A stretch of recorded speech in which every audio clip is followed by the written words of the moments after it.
Our June website chat where we're experiencing some strange technical difficulties. But I think if you all can hear me and see my screen, we can get through it. Hopefully, this will be okay for our recording. We're not exactly sure what's going to happen with the closed caption, but hopefully that will be captured for the recording as well. So anybody who's watching this recording in the future, I hope you're able to get out of the website chat what you want. Again, I'm just really happy to be with you on June 19th, Juneteenth, for those of you who celebrate Juneteenth. Happy Juneteenth. If you were uh, in the chat a little earlier, I might collate, if you can, reading the captions, post a link again to the fantastic Montana History Portal exhibits celebrating the Montana Black community. I know our History Portal staff also sent out notice via Gov Delivery today about some new exhibits celebrating Juneteenth and the Black community in Montana. We really encourage you to check those out. They're just great. Thanks, Colette. Let's go ahead and get started, I hope. Just a reminder as we gather, we've been gathering for a little while now. If you haven't, rename your name with your name and the name of your library or town. We really encourage people to share questions in the chat. I'll also pause throughout the website chat to ask people to share any questions that you have. So always feel free to unmute yourself as well. Today, we want to talk about some staff updates and recognitions. I have a brief federal funding update for you. We'll talk a little bit about the State Library Commission meeting that occurred on June 10th. We have some updates about our continuing education and certification program. And then a reminder that your public library standard certification is due in July. So let's go ahead and get started. Some staff updates. First of all, we're really excited to welcome Laura Poser Brown as the trainer for our Montana Shared Catalog. Laura comes to us with an education background where she's worked as a teacher and school librarian. She lives in Lewistown, so like most of our Shared Catalog staff, she lives remotely and works remotely out of her office in Lewistown. We're just really excited to have her on board. She's already proving to be a great addition, especially with her expertise in supporting school libraries and their unique ways of interacting with the Montana Shared Catalog and the tools and technology that are available to school libraries. So she's just going to be a really, really welcome addition to the Shared Catalog. She replaced She replaced Kylie, who was our previous Shared Catalog trainer, who moved into a system administration position when Melody Carley left last summer. So I know Amy Marchwick is really happy to have a full team of employees supporting the Shared Catalog again. If you haven't heard, we said goodbye to Jim Kammerer, our longtime government documents librarian, earlier this month. Jim spent 24 years working for the Montana State Library and recently retired. I know many of you knew Jim, worked with Jim. He was very active in the Montana Library Association.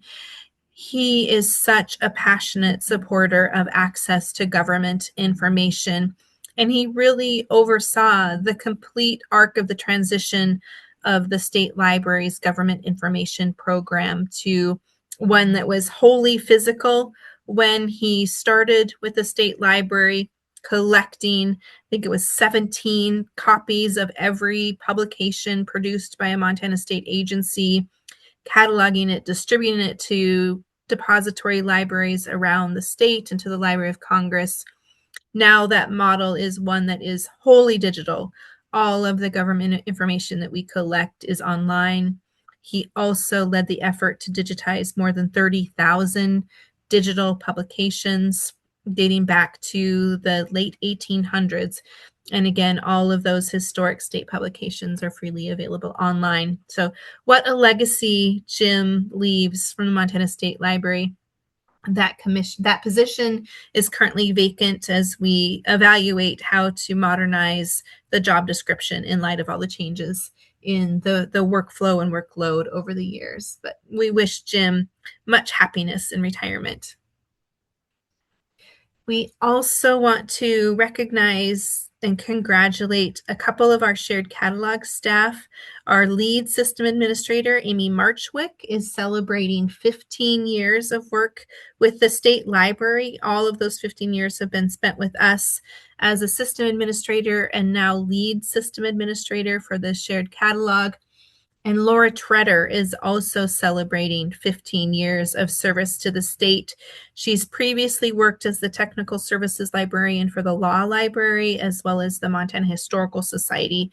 And so she already had deep knowledge of the shared catalog when she joined our team several years ago. So we're just so fortunate, all of us in Montana and Montana libraries, to have such dedicated, passionate staff supporting the foundation of our library resource sharing services in the shared catalog. And then I wanted to congratulate Rebecca and let you all know that she has been named to the National Library Statistics Working Group. This is a high-level working group made up of state data coordinators and state librarians, as well as researchers who all bring their expertise to help us continually improve the public library survey and how we collect data that tells the important story of the work of libraries around the country. So it's quite an honor for Rebecca to have been elected by her peers to serve in this national role. So just couldn't be more proud of our team here at the Montana State Library.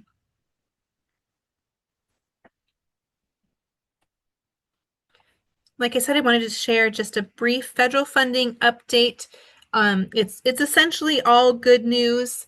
As a reminder, we have our FY 2026 federal appropriation for Library Services and Technology Act funds. You all remember the threats that we were under a year ago, and then that funding came to fruition. This year feels sort of like a rinse and repeat from last year. The presidential budget does call for the orderly closing of the Institute of Museum and Library Services, but just earlier this month, the House Labor, Health, and Human Services Subcommittee again voted to support level funding for our LSTA funds. We've received level funding now for the last several years. This is the first step in the congressional budgeting process. The similar committee on the Senate side will also have to make a budget proposal for IMLS, and then the House and the Senate will reconcile their budgets before making their budget proposals to the House of Representatives and the Senate in the Congress, ultimately resulting in a final federal budget. Sort of remains to be seen the timeline for when Congress will act on a 2027 budget. And sort of all bets are off right now with midterm elections coming up. I think most people feel that Congress is going to want to pass a budget before the midterm elections, but as we saw last year, it could very well come down to other delays in approving that budget. But in general, we continue to see the same level of support in Congress as we've seen in the past, and I really don't feel like there's any risk to losing those federal funds as we were concerned about a year ago. Any questions about federal funding? I should make the point, and as you're all aware, we're all facing the challenges of inflation, and so level funding, well, is great news given the current political environment. It really doesn't keep up with our rising costs. So in the end, we end up having to make decisions about how to prioritize those dollars. But I'd much rather be in that situation than something far worse.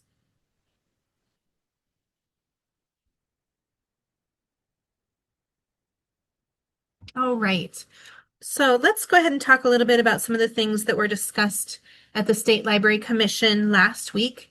There's a link to the agenda in this presentation, and I know Colette can put it in the chat for us. The commission approved most of the state library's FY27 operating budget for this next year. They are still considering some appropriations for our Montana State Reference Network. That doesn't have any direct impact on the library community. All of the budget requests for our work with all of you have been approved and are moving forward. They also approved a number of the courses that were proposed for our inaugural course catalog under this new model. They also referred a number of courses back to the CE subcommittee for continued evaluation. We'll talk a little bit more about the certification program in just a minute. And then the commission also approved the Federation's FY27 plans of service. So federations will receive those monies later this fall, and those were approved as presented by the Federation coordinators. Of note, the commission is still really committed to providing that $4,000 to each federation to support the trustee training that we all really value. So that money is included in those plans of service. We had planned to have a discussion with Megan Peel from the Behavioral Health and Developmental Disabilities Division of DPHHS at this commission meeting. Unfortunately, the meeting was running long and we weren't able to get to her. The reason why she's been invited to present to the commission came out of some discussions that were held at the Conversations with Commission in Great Falls around how libraries are addressing the epidemic of homelessness and some of the behavioral challenges and behavioral health challenges that come with serving that particular population. That is work that Megan herself is involved in leading at the state level. And so we wanted to bring her in to have a conversation with the commission about libraries and their work with homeless, their work with behavioral health challenges, and help us think about maybe more that we can do to help support libraries in that regard. So we're really hoping that we can invite her back to the August meeting. The commission also had a follow-up conversation about the policies and practices that libraries use to address parental concerns in your libraries. Some of you will recall that that was also a topic of discussion at the Conversations with Commission. This particular discussion also followed on some public comment that the commission received from a parent at their April commission meeting. What the commission was interested in hearing was how local libraries are working to address those concerns within your local communities. And we put together a number of examples of the practices that you already have in place. The commission expressed appreciation and support for those practices, and suggested that perhaps the state library might undertake doing some more education around what libraries are already doing to meet parental needs and to address these kinds of parental concerns. So that's a recommendation that the state library staff are taking under advisement. I think that discussion satisfied the commission's interest in this topic for now. And again, we'll look at what kinds of educational opportunities we can continue to provide in the future. And then the commission is considering what I would characterize as non-substantive changes to the public library standards involving serving the community. What I mean by non-substantive is that they're essentially changing the language that exists within those administrative rules. Right now, the way the rules are written, it describes what users can expect. What the commission would like to see is something more concrete that libraries can offer or deliver. So really just a language change from what the library shall do as opposed to what users can expect. So no changes in the practices or requirements for libraries themselves, but rather how those standards are communicated. The commission did not take action to initiate that rulemaking yet, and Commissioners Goss and Cuthbertson will be working to move forward some more specific proposals to the commission at a later date. The next meeting of the commission is going to be Wednesday, August 12th. That will again be here in Helena as well as on Zoom. And again, we always encourage people to join us for those meetings. The commission appreciates hearing from you. They appreciate the public comment and knowing that you are actively involved in their work. Are there any questions or discussion?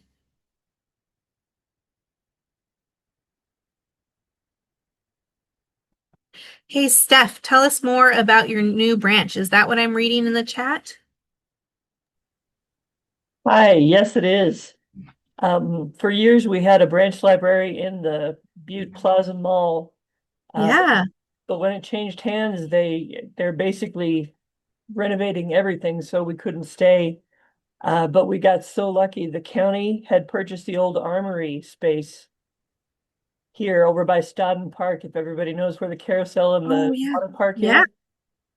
So, so yeah, we've got a nice little space with some great east lighting. And the first time grandma brings the kids to the library and takes them to the pool, I'm calling us official. Fantastic. Congratulations, Steph.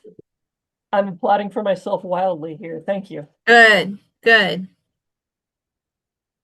Free cake tomorrow and Starbucks coffee. Everybody's welcome.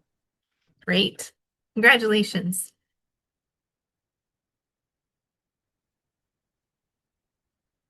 All right. As I mentioned, the commission adopted some of the courses recommended for our new course catalog. That came after the commission adopted the continuing education policy and course of study at their April meeting. Staff are great at providing lots of great information about what these changes are, what they mean for libraries. So I want to encourage you all to pay attention to the communications that are coming out via our newsletter. There has updated information on our certification page and updated FAQ. You can log into our MSL Learn platform and begin taking courses. If you need any help, feel free to submit help tickets. Our team right now is heavily involved in the process of migrating a lot of the processes behind the certification program to our Moodle platform. I know Colette and others will breathe a huge sigh of relief when that effort is over. That is on top of course, going through the process of identifying, recommending, and getting approval for all of the courses that will continue to be invested in the new course catalog under this new model for continuing education. Again, I wanted to pause and ask if there are any questions about the continuing education policy or course of study, the process for adding courses to the course catalog.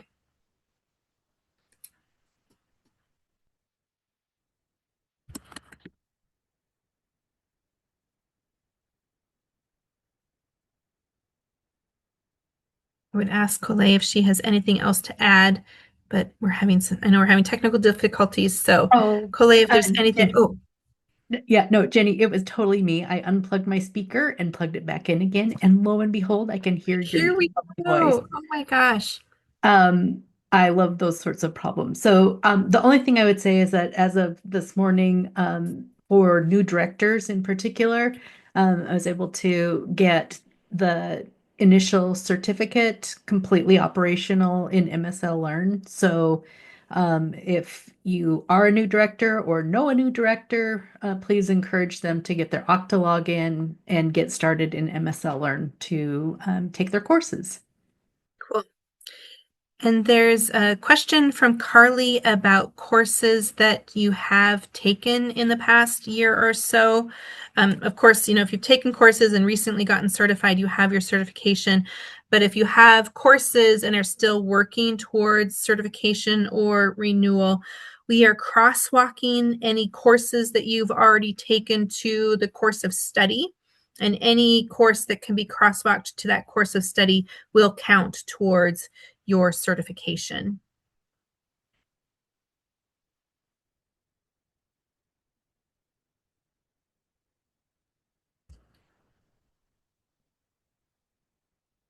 Thanks, Colette. Reminder to reach out to Colette and Tracy to create that crosswalk.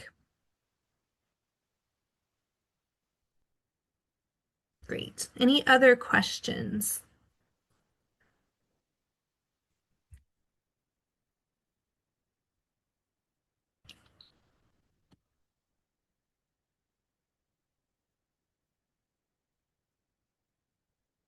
Okay, as I mentioned at the top, just a reminder that your public library standards reporting certification is due on July 25th.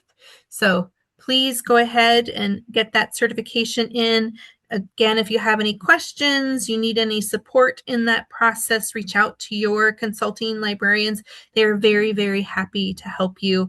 If you feel like you need a deferral and want to talk through what that deferral might look like, the consultants are also available to assist with that process. And I, of course, will then consider those deferrals as they come in. I want to go back to a question from Denise in the crosswalk, or in the chat about the crosswalk.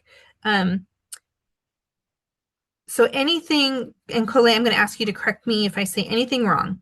Any courses that have been taken to date, again, if you've completed your certification recently, before now, all of that counts. And then if you have credits, but you're not yet ready to complete the renewal process, we're looking at those courses and just mapping them to the course of study.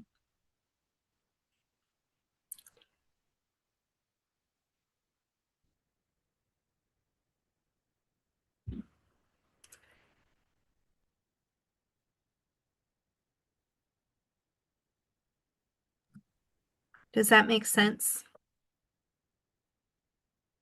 And Denise, if you have any questions, again, reach out to Tracy or Colette.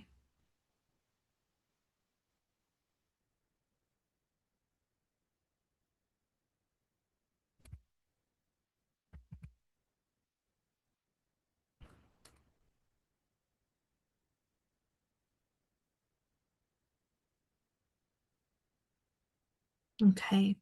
Any other questions about certification? I know it's been a lot of change over the last several months.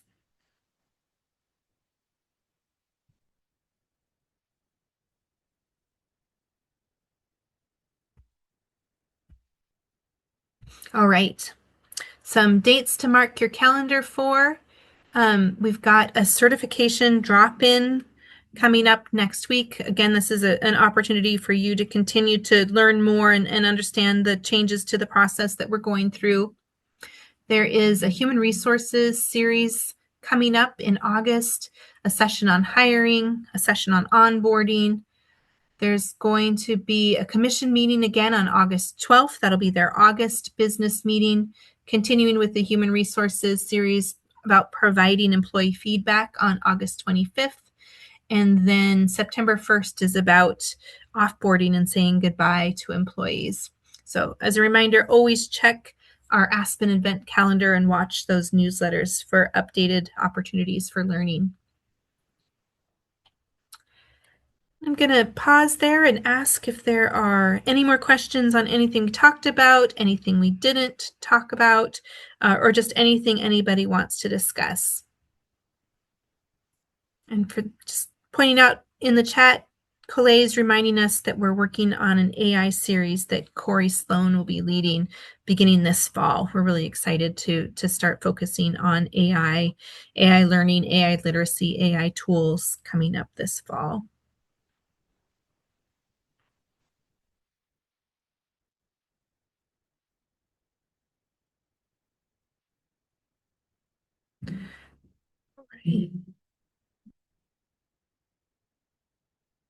Colette, will you stop the recording?